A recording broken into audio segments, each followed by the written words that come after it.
Hello, I'm David Fish. Today I'm going to speak to you about our experience in designing a TAVR device. It's been my privilege to work with a number of extraordinary individuals who have, together as a team, designed a project for the development of a new TAVR device. And in a very quick 10 minutes, I'm going to explain to you something about that device design and how it came about. These are my disclosures. First, we have to understand the problem of designing a valve to replace in situ the native aortic valve. There are some misconceptions about the aortic valve that have to be examined. First, it's not a hole in a sheet. There's no real stretching of a hole to expand the dimensions of the passage in a restrained structure. Instead, what you have is a bunch of nodular calcium and fibrous deposits in the cusps of the valve. And in particular, there is no commissural fusion. Here is a depiction of one of our first publications based on a prototype by Dr. David Paniagua. And Dr. Paniagua, using these particular initial prototype designs, was the first person to implant a TAVR valve in a transaortic retrograde fashion. So, collecting our initial experience, we got together and decided what exactly are we trying to do? And the one question we came up with is, why can't a valve be like a coronary stent? That is, low profile, dry on storage and mounting, and fully integrated, ready to use, pre-mounted on the delivery catheter.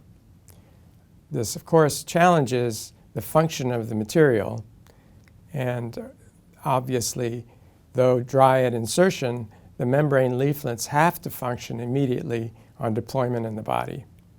So these are a lot of very ambitious goals for design. Ultimately, the design was realized as a pre-mounted, pre-crimped, pre-packaged device, sterilized and ready to use out of the box, loaded on a constraining delivery sheath, coming in what looks like a pizza box. So backing up pretty much to the foundation of what we are trying to do with a valve, we can ask, what does a valve do? In essence, a valve is a device that preserves the energy imparted to the blood as it transits the left ventricular outflow tract into the aorta. There will be energy losses. In relation to systole, there's the forward pressure gradient, and in diastole, backward, there is energy loss attributed to regurgitation. But essentially, it's a device for the transfer of energy. And we can ask how it does that. First, the aortic valve is actually two valves. It has an opening geometry, pretty much like a chute coming out of the left ventricle, and it has a closing geometry in which the cusps distribute pressure so as to efficiently close the valve. In order to emulate these functions, you have to be able to measure the performance of your construct. And this is done with a number of machines that allow you to measure pressure, flow, and inertial energy. And this is how, over many iterations, we are able to improve each iteration of the valve. In fact, the development of this valve took about 450 prototypes. So here are three of the many design objectives that I'll try to explain on this design and how they were accomplished. First, we wanted to use dry tissue leaflets so we could pre-mount the valve. We wanted to maximize valve function, understanding that the valve has to function in a cylindrical frame envelope. And finally, we wanted to minimize the materials, so to make the valve simple to make and also to reduce its profile. First, dry tissue. Why and how should it be a dry tissue? First of all, if you look at the mass of tissue, overall about 70% of the mass is water. The rest I will simplify as a collection of structural proteins.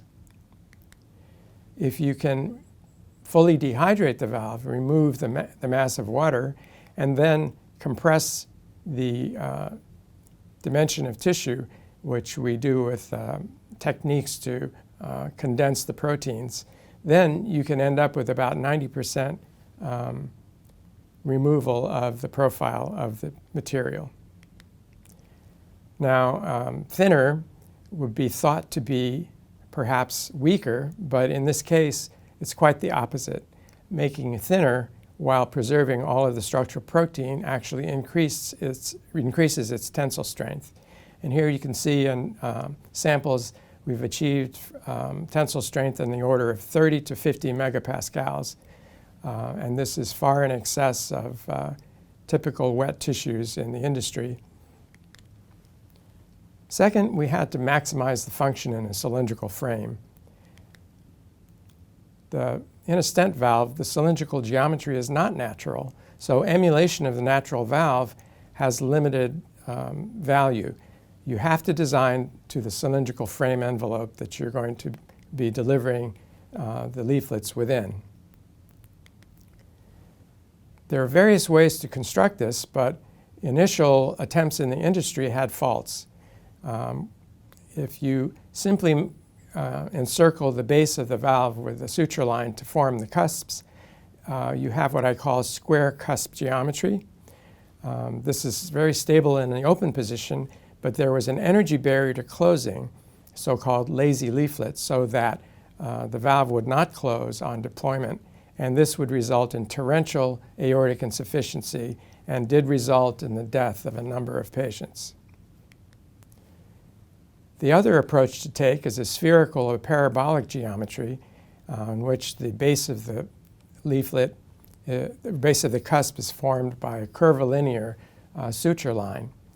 This has a bias, an energy bias toward the closed position and was therefore safer, but it cannot collapse flat. There were therefore energy losses on opening.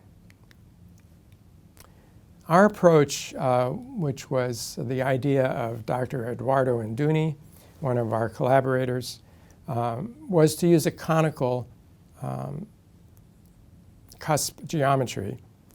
The cone is the only geometric form that has elliptical cross sections at all levels, like the natural valve does, but can completely be compressed flat and therefore has opens and closes with a completely neutral energy profile.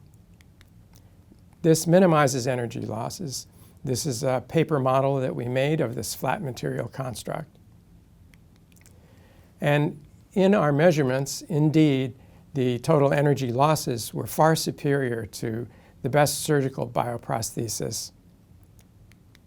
And the other correlates of this was a lower pressure gradient on opening and a larger effective orifice area. Why is a large effective orifice area so important for a transcatheter valve? Well, of course, the diseased valve seat is very challenging mechanically, but much of this work is done by the frame.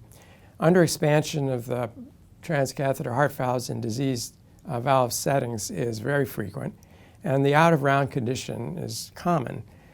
And the most important thing to understand is that all the energy losses are resolved upon the valve structure and therefore impose forces of degeneration over time. Third, we wanted to minimize our materials to make the valve simple and to reduce its profile. And we did that by taking that flat tissue dry membrane that I spoke to you about, that gave us these advantageous characteristics.